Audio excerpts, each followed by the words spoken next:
Hey all, welcome to Parker's Reefs. On today's episode, we're going to check out something a bit different, a 1,000 litre mixed reef seahorse tank.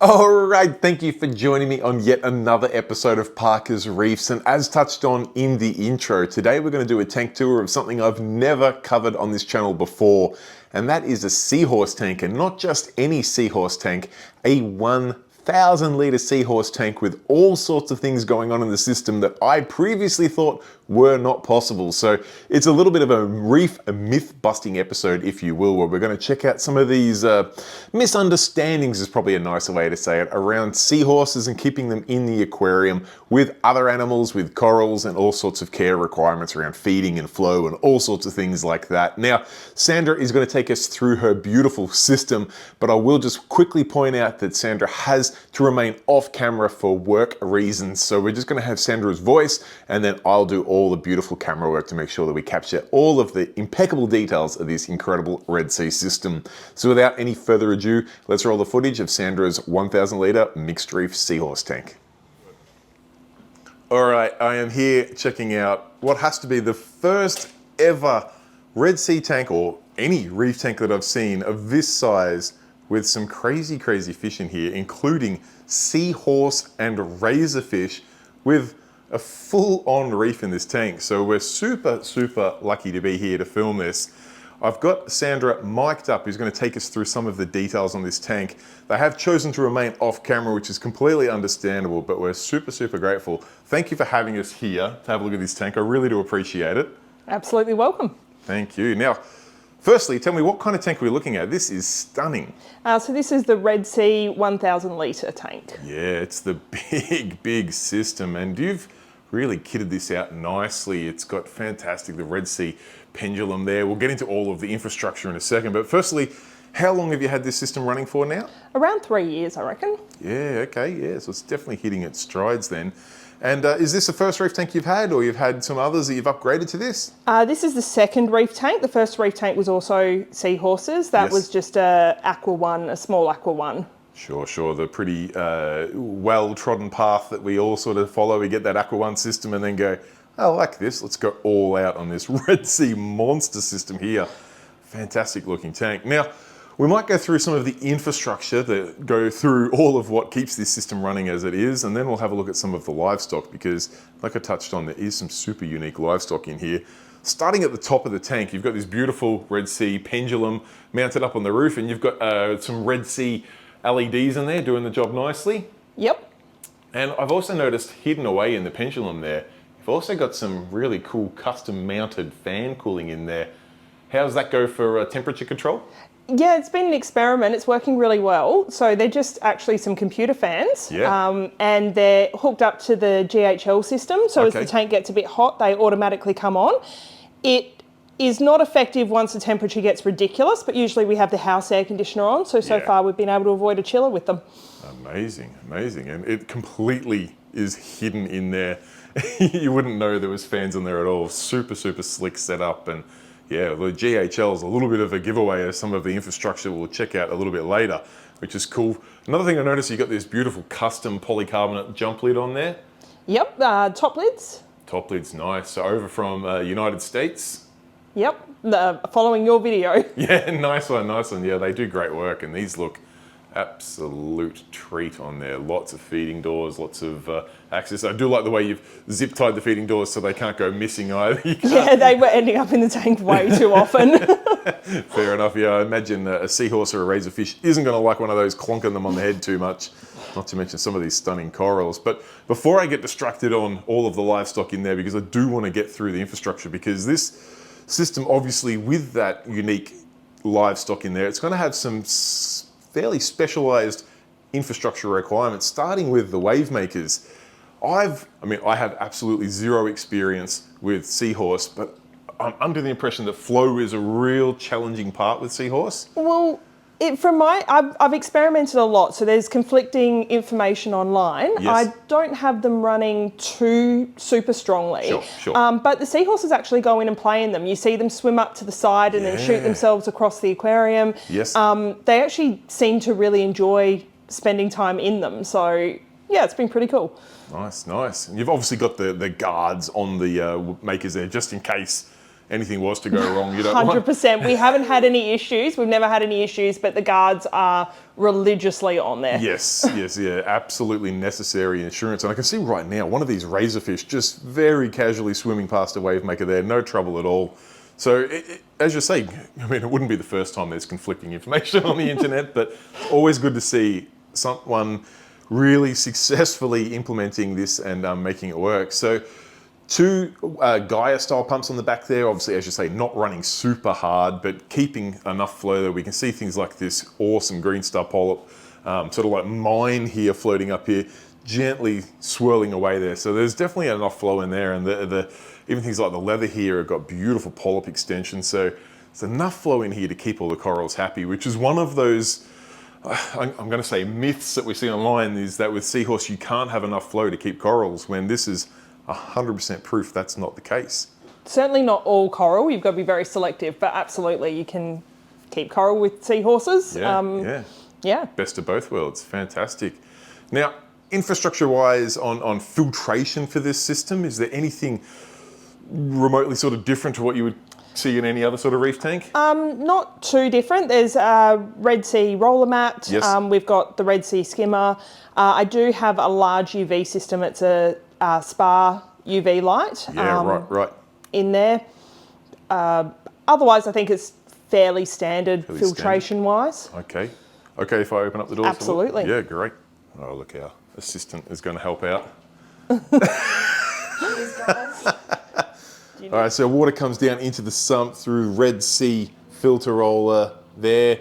No shortage of some media in that next section there. Beautiful, pristine and clean Red Sea skimmer there, producing a beautiful foam. And then you've got on the other side, because the big Red Seas do this, don't they? They have the split sump set up with the bulkhead between them. Look at all these dosing lines heading in there. No shortage of elements getting added into the sump there. Got a potential for a refugium there, or you do run a refugium? Oh, there is. So I see keto. Yeah. Nice job, assistant with the torch there.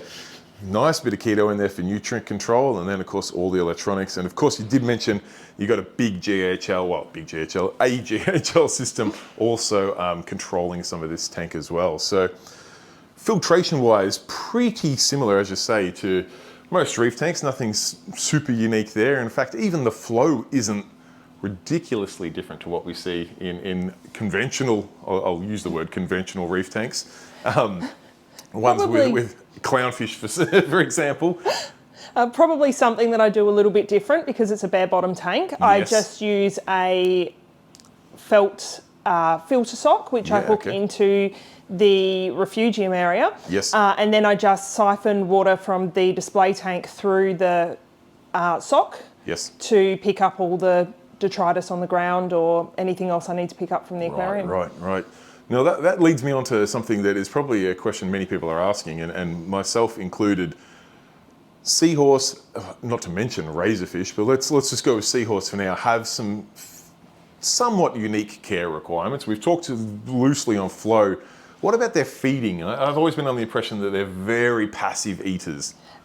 Yes and no. Okay. So I do turn off the system when I feed them. Sure. And I feed them frozen mysis and brine shrimp. Yes. I don't have any problems with them feeding. They're all captive bred. Okay. And they do go and chase the food. They're good eaters. They do need to be fed generally at least twice a day. So they do get a morning feed and a night feed. And I tend to feed some flakes first, just to let the hungriest of the fish fill up. Let them fill up on the flake, and then hopefully by the time the frozen goes in, they're a little less excited for it. Yeah, but they get a 5-minute feed pause where the filtration, everything shuts down less for feeding. Them to chase. Yep. Make it just a little bit easier. Yeah. I mean, my exposure to seahorses has been when they come into a shop and they're in holding tanks there, and I guess that's probably the most difficult time to showcase them, in that they've gone through quite a traumatic experience. They're not settled into a beautiful display tank like this, and I've often said to people that they need to almost stare at the food for 30 minutes before deciding whether they're going to eat it or not. Is that something they shake away? They do when they're new, but my experience is the longer they're in there and the more comfortable they are. Yes. Some of them are shyer and will take their time. Others are straight in. Yeah, They know when it's feed time. They come to the glass. Come to it. Super, super cool. Have there been any other sort of challenges around the Seahorse, the razorfish, that you think other tanks may not experience? I think picking the right coral is definitely a challenge, and we've had both ways. Occasionally I've put in poor choices of coral that have caused problems for the seahorses, and I've also probably lost more corals than most people would, because I will pick a coral that then just can't survive in the conditions. Yeah, okay, yep. The seahorses need to have plenty of places to hitch.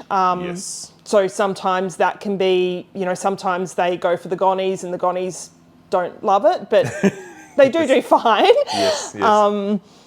I think also just picking the right fish with them as well. So the fish have been added very, very slowly. Slowly, and I can imagine super selectively. Absolutely. You can't have a school of chromis in here. Like the seahorse would never get fed. No, and definitely watching them very closely for the individual fish to make sure that any individual fish aren't too aggressive. Yes. Yeah, I must admit, there's two fish in here that I was super, super surprised to see. I just saw a gorgeous mandarin over here, which is not one that I was surprised to see. That's one that I have often thought was feasible with seahorse, but this gorgeous Borbonius anthia here, I did not think he'd be seahorse safe. I got him when he was very young, and he has zero interest in the seahorses. Yeah, crazy. I mean, they're not known to be a super aggressive anthia, but he's just got a big mouth. You see the size of him. I'm like, when I see that seahorse just floating in front of him, I'm like, my heart skipped a beat for a second. I'm like, oh no, don't tell me I'm going to be here when the Borbonius turns. But you're right, he shows absolutely zero interest. He's looking at me thinking, well, there must be food coming soon because there's someone standing at the tank. And he's not considering that seahorse to be food for a second. I think getting fed twice a day and there is plenty of food, I think that helps as well. I don't think he's that hungry. Yeah, he knows. At most, he's going to be waiting a few hours and there'll be another serving. And let's be fair, the competition is not going to be super difficult for him. No. He could take all of the food if he really wanted to, which... I'm looking at the size of him. He's done that on a couple of occasions, which is cool to see. The other fish I saw, and here it comes now on screen, the flame hawk here is another fish I would have thought would have been maybe a touch aggressive to be in there, but clearly not. He and the anthia sometimes go at each other, but again, no interest in the seahorses as well at all. He's been great. Yeah, wow. Well, I feel like this is an episode of Mythbusters because I'm learning so much about the things that I've always, to be fair, I have zero experience with, but stuff that I've always been told or thought I knew about seahorse, and I'm learning so much more about them. It's super cool to see. You mentioned that coral choice can be a challenge, and obviously we touched on the seahorse can latch, or they like to anchor to things. I can imagine they need to do that for a bit of a rest or something every now and then. Yep. I can also imagine there could be an instance where some semi-aggressive corals could actually take in a seahorse. Yeah, we have tried some corals that anything with big sweeping sort of stingers, they will grab the seahorses. So we try and be really careful in the selection for, I guess, less aggressive corals. Understandably, And also try and keep them fed. Yeah.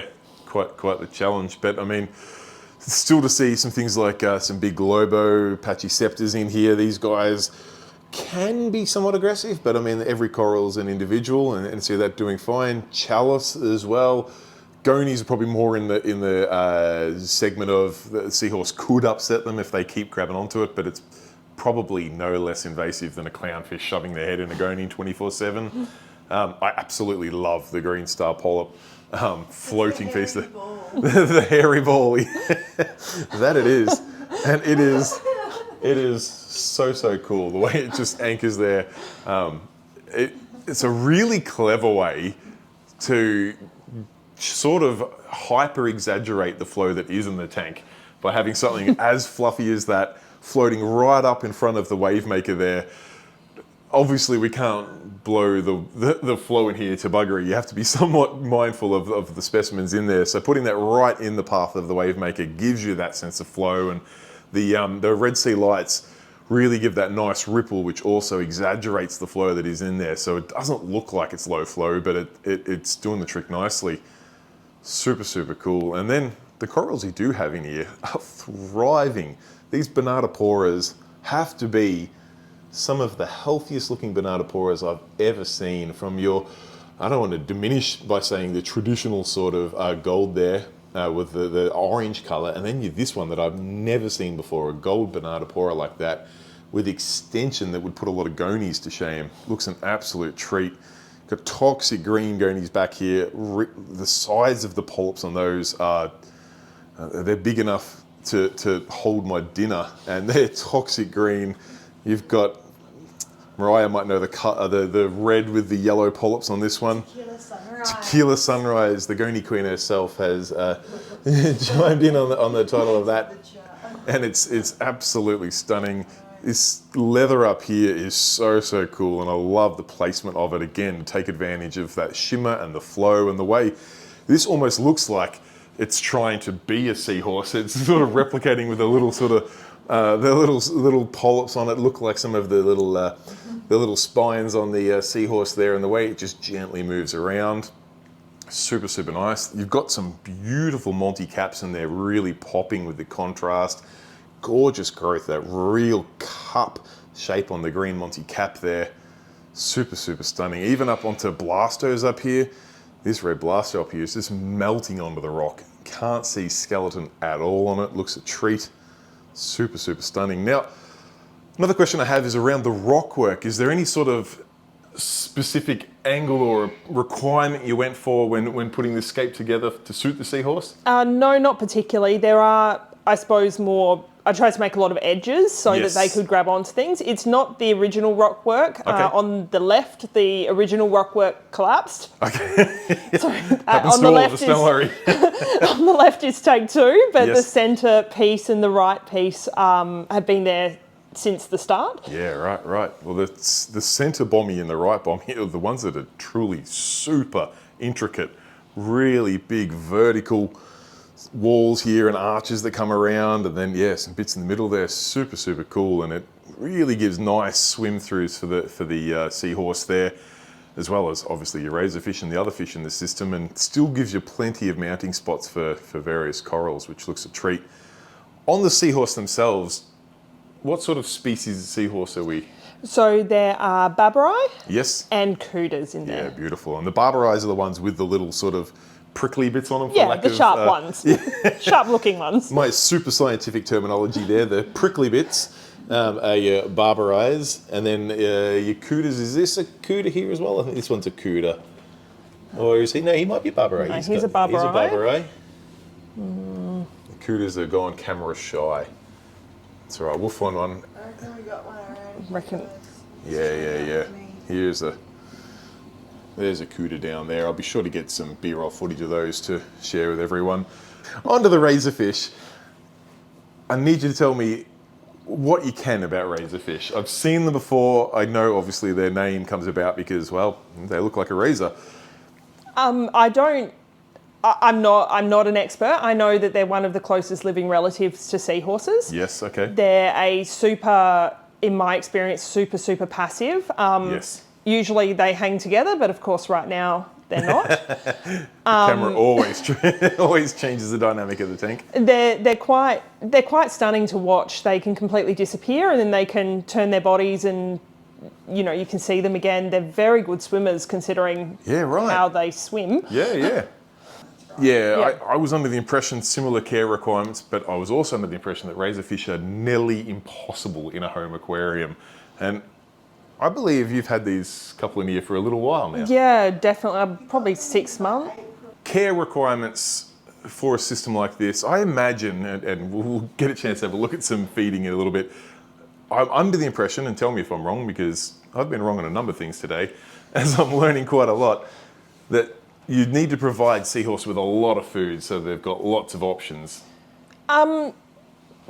Yes, there needs to be adequate food for them to eat. Absolutely. Yes. It's probably, I've not kept a normal marine tank, so I don't really have a comparison point, but I do suspect, relatively speaking, that it is overfed compared to most aquariums. Yeah, okay. So you mentioned before you'll feed a bit of flake for the other fish, then you'll add some frozen after that. What sort of amount of frozen food are we talking? So there's about 20 seahorses in there at the moment, plus all the other creatures. Yes. And so they'll get 3 squares, 2 of mysis and 1 of brine, morning and night. Yes.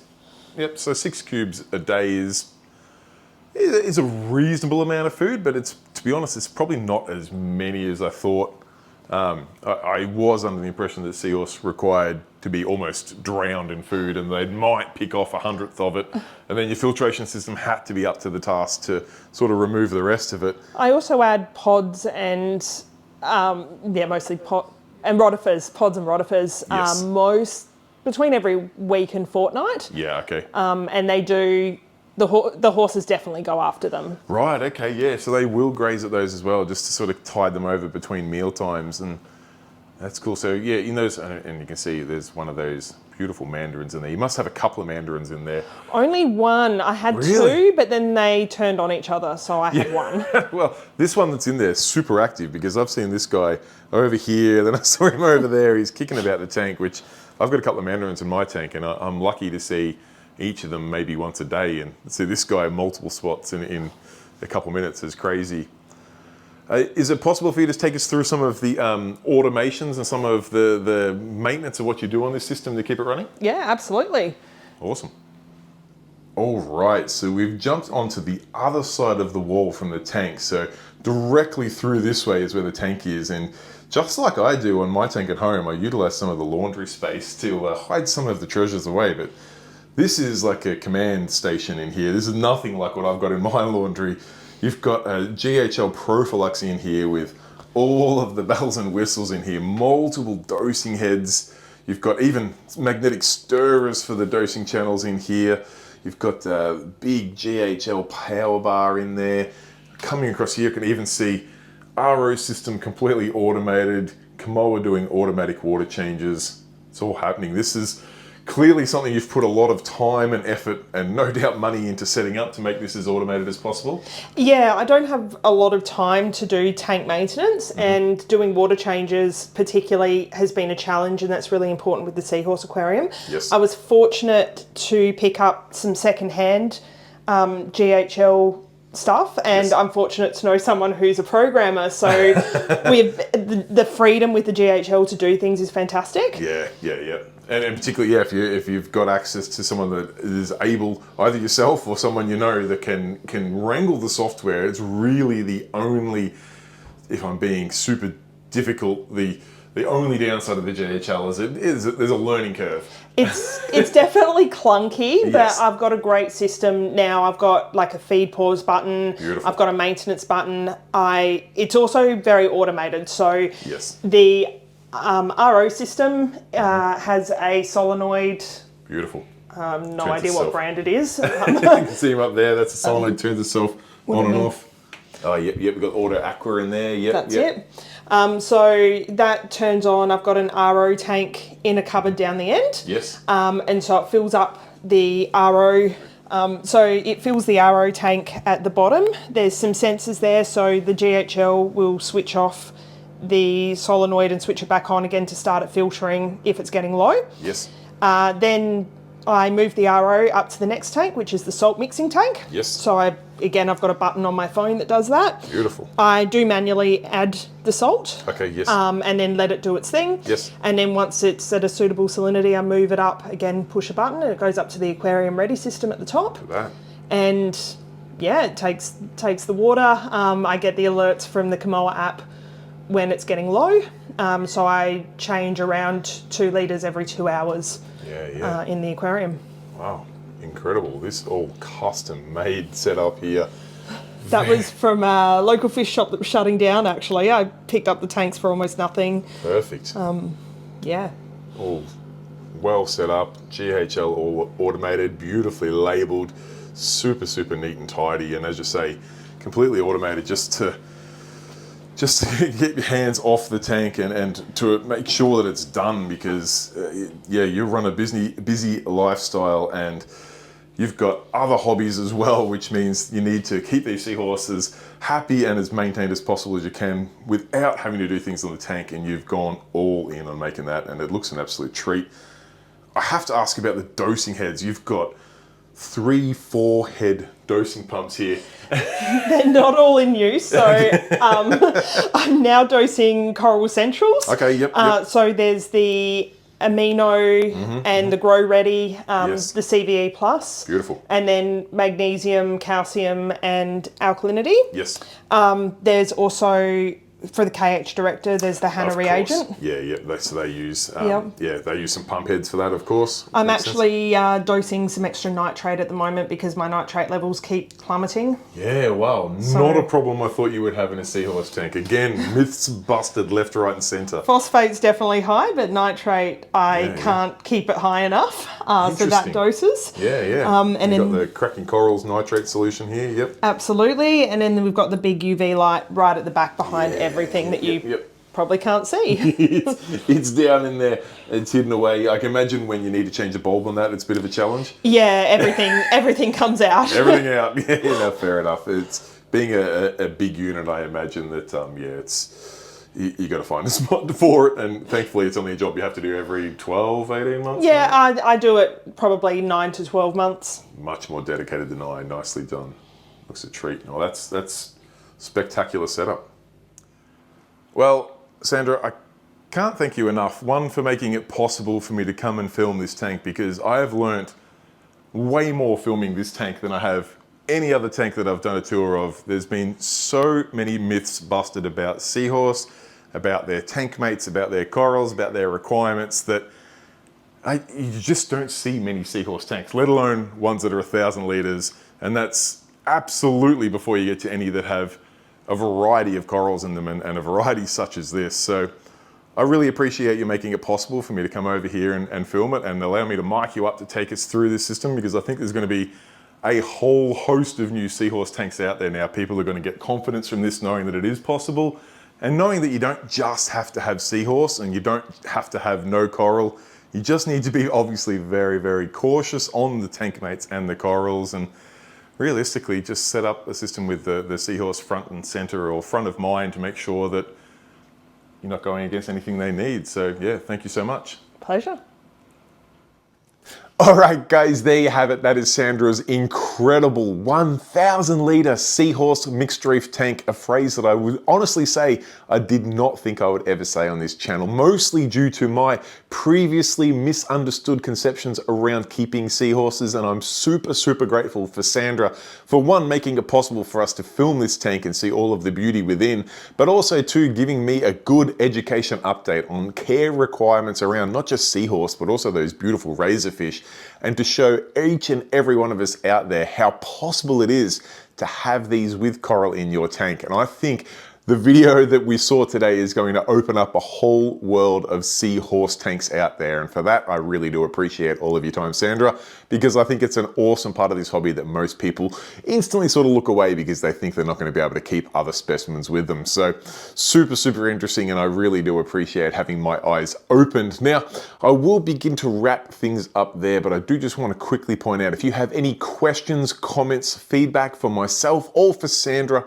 pop it in the comment section down below. I do personally reply to each and every comment there. And if there is something that I don't know the answer to, I will reach out to Sandra, find out that information for you, and then respond in the comment section there as well. So please do not be shy. I understand that this is a slightly different path to where most of us go with reef keeping. So I anticipate there could well be a lot of questions, and that's completely fine. I love to find out this information for you guys. Now, just before I do wrap things up, I do want to give a massive shout out to each and every one of the names on screen here. These are my channel members who chip in a couple of dollars each and every month to make it possible for me to get out and about and film these videos and bring them to you right here on YouTube for free of charge. So once again, a massive round of applause to each and every one of these names here. I really do humbly appreciate your support.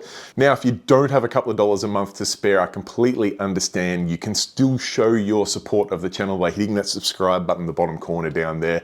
That tells the YouTube algorithm you enjoy this content and you want to see more of it, and then in turn recommends these videos to more like-minded reefers out there, and it goes a huge way to helping the channel grow. So if you're not yet a subscriber, and about 40% of you watching this video are not subscribers, please consider doing so. It takes 2 seconds of your time, does not cost a single cent today, tomorrow, in the future. Now, speaking about the future, I've got some awesome videos to come in the coming weeks. I've got incredible tank tours to come, including a really special behind the scenes tour of this beautiful reef tank at the Royal Children's Hospital here in Melbourne. I've got another home tank tour. I've got an update on the Dream Reef tank, including a brand new piece of filtration equipment that I'm pretty excited to get on that tank, so stay tuned for that video. And of course, a heap more to come, including some updates on my little nano predator soft coral system at Deer Park Aquarium. So please stay tuned for these videos. I will see you same time, same place next week. Until then, guys, stay safe, keep reefing. Cheers, bye.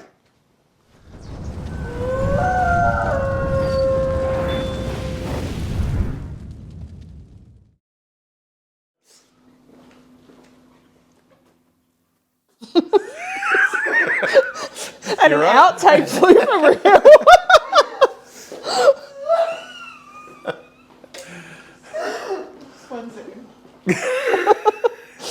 I'll just stay back here, I think. Yeah, Ripper. Let's drop cussies. All right, let's do it.